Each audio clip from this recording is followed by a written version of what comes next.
আমরা এখন যাব ঝাড়গ্রামের ছাগল চড়া মন্ত্রী। হ্যাঁ, ছাগল চড়া মন্ত্রী বীরবাহা হাসদা। হ্যাঁ, বীরবাহা হাসদা ম্যাডামকে আমি কিছু কোশ্চেন করব, সে কোশ্চেনের উত্তরগুলো আমরা সবাই মিলে শুনবো। চলুন তাহলে ভিডিওটা শুরু করা যাক। ম্যাডাম, আপনাকে এখন জিজ্ঞাসা করি যে পশ্চিম বাংলাটা এখন বর্তমান কার দখলে? দেখুন, বিজেপির। আচ্ছা আচ্ছা আচ্ছা, thank you madam, thank you. अभी मजा आएगा ना भिड़ो। আচ্ছা বীরবাহা হাসদা ম্যাডাম, আপনার কাছে আমার দ্বিতীয় নম্বর কোশ্চেন। আপনি বিজেপি দলের কাদেরকে দেখে আপনি পেন্টে মুতু করেন? কত নেতা থেকে নেত্রী থেকে আরম্ভ করে thank you madam, thank you thank you thank you. আপনার কাছে আমার 3 নম্বর কোশ্চেন। ম্যাডাম, আপনাদের চটি পাটি নেতা মন্ত্রীদের মাথার অবস্থান কি গান মেরে গেছে? এবারে আপনি কি বলেন, আপনাদের চটি পাটি নেতা মন্ত্রীদের মাথার অবস্থা কি আছে বলুন? কত নেতা থেকে নেত্রী থেকে আরম্ভ করে সবার মাথার অবস্থা ভালো নয়।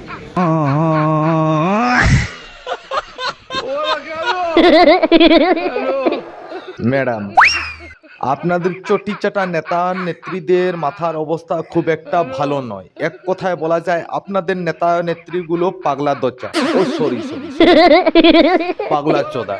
কিন্তু এখন আপনাদের নেতা মন্ত্রীদেরকে দেখতে পাওয়া যাচ্ছে না, ওরা এখন বর্তমানে কোথায়? সেই রাঁচিতে যে পাগলা গারদ, সেখানে যাওয়ার মতো অবস্থায় তারা চলে গেছে।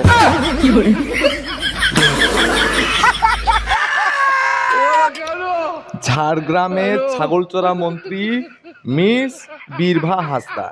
বীরবাহা হাসদা ম্যাম, আপনাকে আমি জিজ্ঞাসা করি যে আমাদের নয়াগ্রামের বিধায়ক দুলাল মুর্মু, দুলাল মুর্মু এখন মাথা গন্ডগোল হয়ে ভুলভাল বকছে, ওনার নামে আপনি কি বলবেন?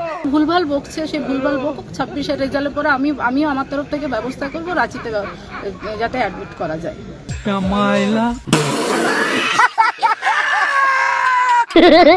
বীরবাহা ম্যাম, আপনার কাছে আর একটা প্রশ্ন।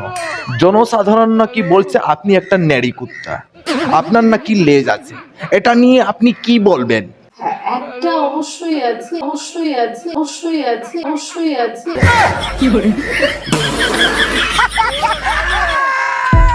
আচ্ছা ম্যাম, তাহলে ওই নেড়ি কুত্তাটাই কি আপনি? कुत्ता। হ্যাঁ, আমি। এবারে তোরা পন্দ মারা গা।